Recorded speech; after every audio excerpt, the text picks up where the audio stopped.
वियोगी होगा पहला कवि, आह से निकला होगा गान, निकल कर नयनों से चुपचाप बही होगी कविता अनजान। जी नमस्कार, मैं यज्ञ प्रकाश वाजपेयी। जैसा कि किसी कवि ने कहा है कि वियोगी होगा पहला कवि, आह से निकला होगा गान। पहला कवि कौन होगा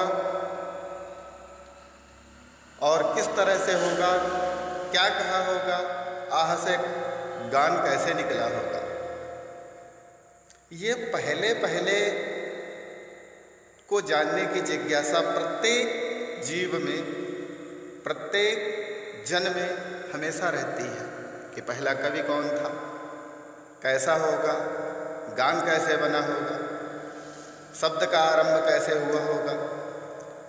तो आज की पाठ्यचर्या में मैं बात करूंगा शब्द की। हाँ, हिंदी पाठ्यक्रम में शब्द के माध्यम से आए हुए व्याकरणिक तथ्यों की। शब्द पर थोड़ी सी चर्चा मैं पिछले वीडियो में कर चुका हूँ। आज शब्द की परिपाटी में तत्सम से तद्भव की ओर चलेंगे। सभी ने माना है कि संस्कृत सर्वासु भाषासु जननी थी। संस्कृत भाषा सारी भाषाओं की माँ है, जननी है। कुछ कपोलकल्पित विचारधारा के लोग ऐसा नहीं मानते हैं। वैसे ही नहीं मानते हैं जैसे कि एक व्यक्ति आंख बंद करके खड़ा हो जाए और कहे कि सूर्य नहीं होता, तो सूर्य उसके लिए नहीं है, संसार के लिए तो है। वैसे ही कुछ लोग ऐसा नहीं मानते। शब्द भी यही सिद्ध करता है, प्रत्येक शब्द, प्रत्येक भाषा का शब्द यही सिद्ध करता है। बहुत लोकप्रिय हो चुकी भाषा आज जो अंग्रेजी भाषा है, जो विश्व में बोली जाती है, उसमें भी यही सिद्ध हो चुका है कि संस्कृत ही उसकी भी जननी है। जैसे यू माने तुम होता है तो संस्कृत में भी यूयम माने तुम सब होता है। दे माने वे होता है तो ते माने वे होता है। सारे शब्द अंग्रेजी में भी अधिकतर चुराए हुए संस्कृत के ही है और प्रत्येक शब्द की निष्पत्ति संस्कृत से ही होती है। तो सबसे पहले बात करते हैं, अन्य शब्दों पर भी बात करेंगे, देशज विदेशज शब्द। तत्सम, तत्सम शब्द का अर्थ होता है, तत् का अर्थ होता है वह। नपुंसकलिंग में तत् माने वह। सम का मतलब है समान, उस समान, वैसा ही। जैसा शब्द आदिकाल में हमेशा से चलता चला आया है, वैसा ही शब्द आज भी है, उस शब्द को तत्सम कहते हैं। जैसे हृदय, जैसे प्रस्तर, जैसे काष्ठ आदि ऐसे शब्द। अब तद्भव शब्द जो है, तद्भव का तद माने उससे, भव माने बने, भवति होते हैं, बनते हैं। तो तद का अर्थ उन शब्दों से जो संस्कृत निष्ठ शब्द से थे, उनसे जो शब्द निकल करके बन करके चले आए, वे शब्द तद्भव कहलाए। जैसे हृदय को जो लोग नहीं बोल पाए वो ये कहते हैं, प्रस्तर नहीं बोल पाए पत्थर बोलते हैं।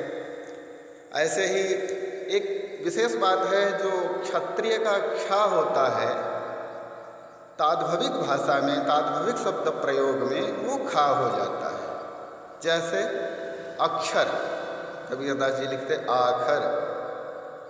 अंग्रेजों ने भी ऐसे ही किया। हमारे क्षेत्र का नाम है लखीमपुर खीरी।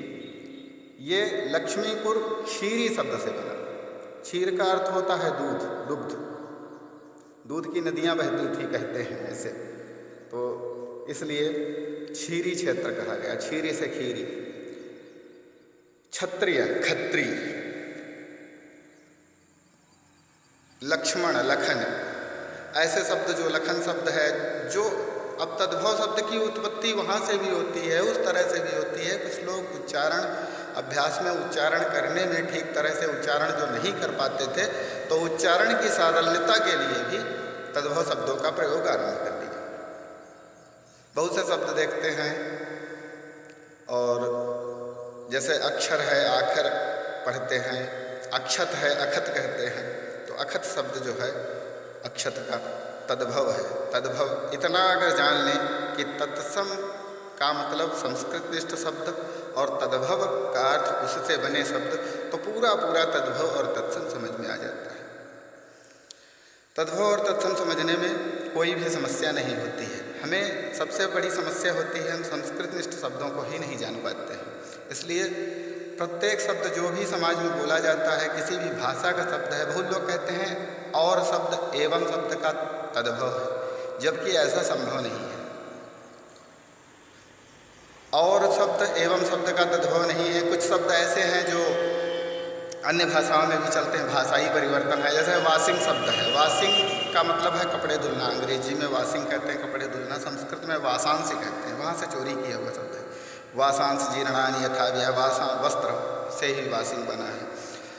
कई अन्य भाषाओं के शब्द हैं, तो अन्य भाषाओं से थोड़ा अंतर रखते हैं। बाकी संस्कृत निष्ठ शब्दों का अगर हम हिंदी या आम बोलचाल की भाषा में प्रयोग करेंगे तो वे तद्भव शब्द कहे जाएंगे। प्राण है, प्राण का पराण,